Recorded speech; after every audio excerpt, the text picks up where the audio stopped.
আসসালামু আলাইকুম প্রিয় ভাই বোনেরা, এদের দেখুন আমরা যে আবাদের জমিতে ডাঁটা রোপণ করেছিলাম, এই ডাঁটা বিক্রি করার পর আমরা আমাদের অঞ্চলের ভাষায় চরচড়ি বলে, চরচড়ি করার জন্য এখানে রেখেছিলাম। তো যাই হোক, কিছুদিন যাবৎ আমি এই ডাঁটাগুলো এখান থেকে বিক্রি করছি। তখন চরচড়ি হিসেবে সেদ্ধ হচ্ছিল, কিন্তু এই বৃষ্টির পানি হওয়ার পর এখন 50% সেদ্ধ হয় আর 50% মনে করেন যে সেদ্ধ হয় না। এই কারণে এই গাছগুলো কাটা ফেলাইছি। দেখেন এই হাঁসুর দ্বারা এগুলো কাটে দিচ্ছি। দেখেন এই কাটে, দেখেন এটা মাটির সাথে এ করে দিচ্ছি। এখন এখানে পানি দিব, দিয়ে কি লাগাবো আব্বু, কি লাগাবো? হ্যাঁ, এই দেখেন মোরসালিন এখানে মরিচ লাগাবি।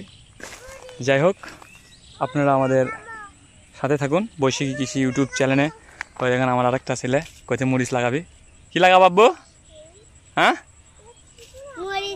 কিছু লাগাবে না, মরিচ। দেখেন এই মধ্যে তরি আছে, ওমরা কদর আছে এবং সাথে করলা আছে, বিভিন্ন আবাদ করেছি। যাই হোক, মরিচ যে রোপণ করবো সেই মরিচের আবাদগুলো আপনাদেরকে দেখাবো। তাহলে কী লাগাবা? মরিচ। হ্যাঁ, মরিচ করতে। যাক, পুরো ক্ষেত দেখেন কাটে শেষ করে দেব পুরোটাই।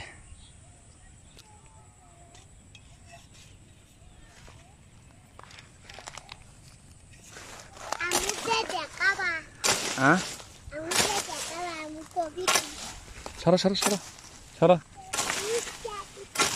হ্যাঁ, এটা কাটে একবারে মনে করেন যে শেষ করে দেব। দেখেন